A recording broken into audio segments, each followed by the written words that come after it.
Good morning students. അപ്പോൾ എല്ലാവർക്കും സുഖല്ലേ? അപ്പോൾ ഏത് പാഠം അപ്പോൾ നമ്മൾ പഠിക്കുന്നത്? റൈൻ നദിയിലെ ഓളങ്ങൾ എന്നുള്ള പാഠം നിങ്ങൾ പഠിച്ചു കഴിഞ്ഞു അല്ലേ? ഇനി നമുക്ക് പഠിക്കാനുള്ളത് ഒരു പദ്യമാണ്. ചെറുശ്ശേരിയുടെ പദ്യമാണ് പഠിക്കാനുള്ളത്. ചെറുശ്ശേരിയെ കുറിച്ച് നിങ്ങൾക്ക് ചെറുപ്പത്തിലൊക്കെ നിങ്ങൾ കേട്ടിട്ടുണ്ടായിരിക്കും അല്ലേ? ആരാണ് ചെറുശ്ശേരി? പ്രാചീന കവിത്രയത്തിൽ ഉൾപ്പെടുന്ന ഒരു കവിയാണ്. ബാക്കി ത്രയം എന്ന് പറഞ്ഞാൽ എത്ര പേരാണ്? 3 പേരാണ് അല്ലേ? അപ്പോൾ അതിലൊരു ഒരാളാണ് ചെറുശ്ശേരി. ബാക്കി 2 പേര് ആരാണ്?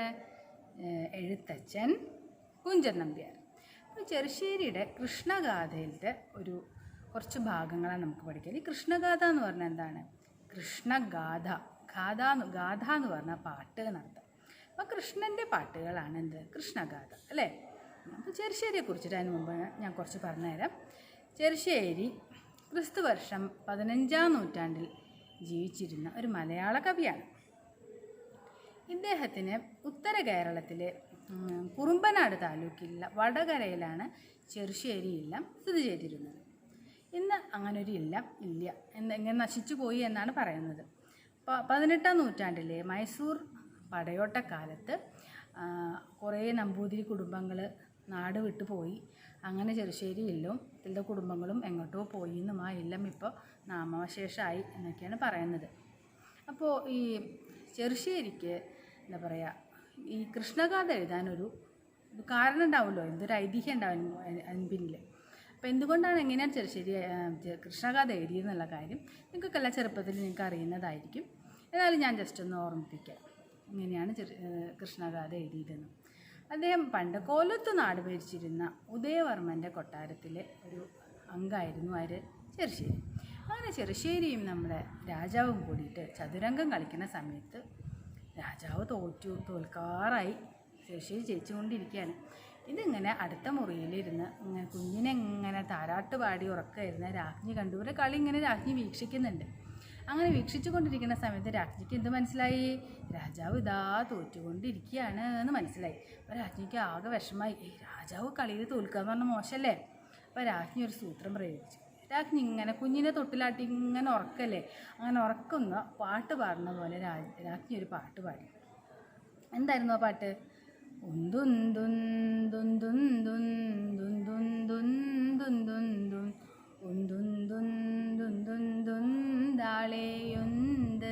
എന്നിങ്ങനെ പാടി. കേൾക്കുമ്പോൾ തന്നെ നമുക്ക് ഉറക്കം വരും അല്ലേ? ഈ പാട്ട് കേൾക്കുമ്പോൾ, ട്യൂൺ കേൾക്കുമ്പോൾ.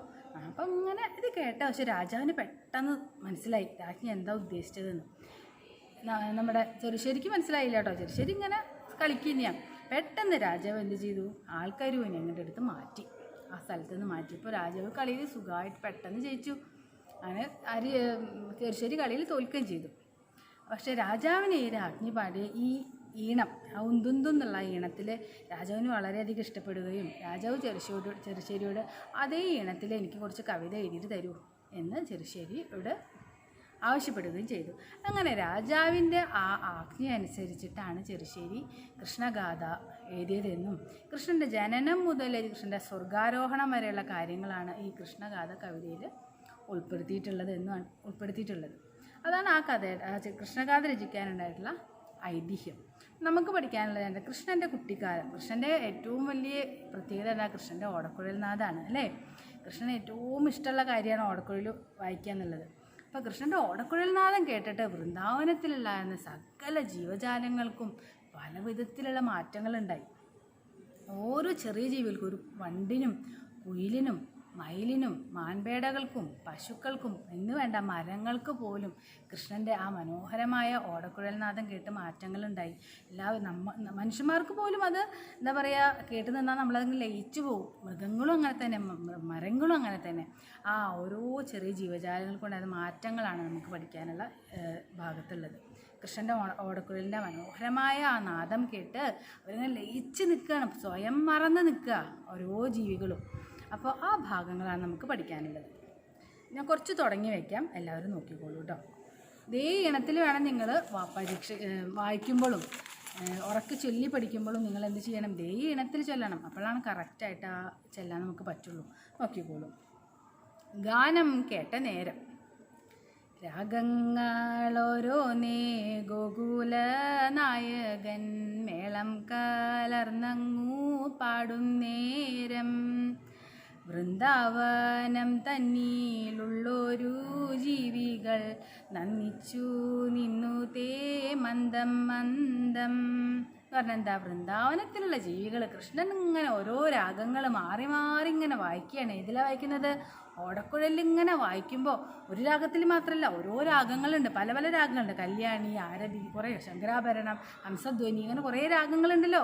അപ്പോൾ കൃഷ്ണൻ അതൊക്കെ ഇങ്ങനെ ഓരോ രാഗങ്ങൾ ഇങ്ങനെ മാറി മാറി ഇങ്ങനെ വായിക്കുമ്പോൾ ആ വൃന്ദാവനത്തിലുള്ള സകല ജീവജാലങ്ങളും എന്ത് ചെയ്യുന്നുണ്ട്, നന്ദിച്ചു നിന്നുതേ മന്ദം മന്ദം. നന്ദിച്ചു നിന്നതിന് സന്തോഷത്തോടു കൂടി കൃഷ്ണൻ്റെ അടുത്തേക്ക് മന്ദം മന്ദം അങ്ങനെ നടന്നു വരികയാണ് ആ കൃഷ്ണൻ്റെ പാട്ട് കേട്ടിട്ട്.